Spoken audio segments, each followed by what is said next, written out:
Et c'est avec Marie-Amélie Motte. On commence ce matin avec le football. L'exploit de Fulham en Angleterre. Le 18e club de Premier League a battu Liverpool 1-0 et ce grâce à un but du Gabonais Mario Lemina. Premier but de Mario Lemina cette saison et première victoire de Fulham contre les Reds depuis 9 ans. Un succès qui donne de l'air à l'équipe de l'ancien Marseillais. Fulham, premier relégable, revient à 3 points du 17e Newcastle. Mario Lemina, prêté cette saison par Southampton, était évidemment très heureux à la fin du match.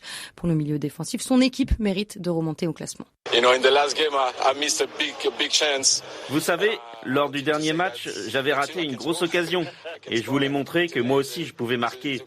C'est un but précieux car il nous apporte la victoire. Ces 3 points nous font vraiment du bien. Honnêtement, j'avais peur avant de venir à Anfield car Liverpool était dans une spirale négative et avait besoin de gagner. Mais j'avais vraiment confiance en mon équipe car lors des derniers matchs, on a montré du beau football et prouvé qu'on méritait un meilleur classement dans cette première ligue.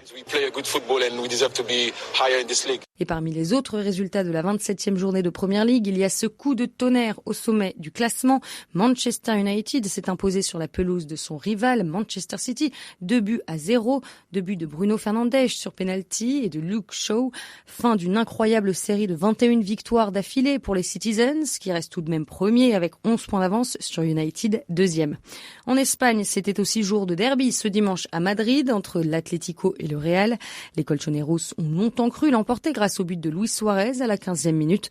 Mais Karim Benzema a égalisé en toute fin de match. Score final 1-1.